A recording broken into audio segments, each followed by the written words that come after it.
ముస్లిం లాలో divorce కోసం వస్తే చాలా డిఫరెంట్ మోడ్స్ అనేవి ఉన్నాయి. By husband, by wife, by mutual consent and by court అనమాట. ఈ మోడ్స్లో డివోర్స్ అనేది జరుగుతుంది. అండ్ వీటి కోసం మనం ఇన్ డీటెయిల్గా చూద్దాం. ఫార్మ్స్ ఆఫ్ తలాక్ అనమాట. తలాక్లో తలాక్ అస్ సునాట్ అనమాట. ప్రొనౌన్సియేషన్ తప్పైతే సారీ. అండ్ ఇందులో 2 టైప్స్ అనమాట. తలాక్ అహసన్ అంటే ఇక్కడ ఓన్లీ సింగిల్ ప్రొనౌన్స్మెంట్ అనేది ఉంటుంది. అండ్ ఇది కూడా ఎప్పుడు జరుగుతుంది? డ్యూరింగ్ టూర్ పీరియడ్ అనమాట. దాని తర్వాత ఇద్దాట్ టైంలో సెక్షువల్ ఇంటర్కోర్స్ అనేది ఉండకూడదు.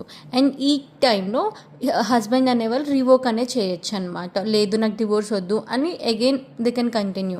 కానీ తలాక్ హసన్లో ఎలా అంటే 3 ప్రొనౌన్స్మెంట్స్ ఉంటే 3 సక్సెసివ్ థర్డ్స్ టైంలో అంటారు. అండ్ ఇక్కడ కూడా until third pronouncement the should not be no intercourse అనమాట. కానీ ఇక్కడ ఏంటంటే వన్స్ మనం చెప్పేశాక అది ఇర్రివోకబుల్, అంటే మనం బ్యాక్ తీసుకోలేమన్నమాట డివోర్స్ని. అండ్ తర్వాత తలాక్ ఉ బిద్దత్, ఇది ట్రిపుల్ తలాక్. అండ్ ఇది మనం అన్కాన్స్టిట్యూషనల్ అని చెప్తాం. Shayara Bano versus union of India. And then next is ఇలా జిహార్.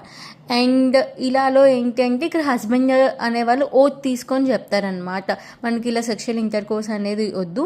అండ్ ఇఫ్ ఇన్ కేస్ అది 4 months వరకు కంటిన్యూ అవుతే అప్పుడు మ్యారేజ్ అనేది ఆటోమేటిక్గా డిజాల్వ్ అయిపోతుంది. And the next is జిహార్.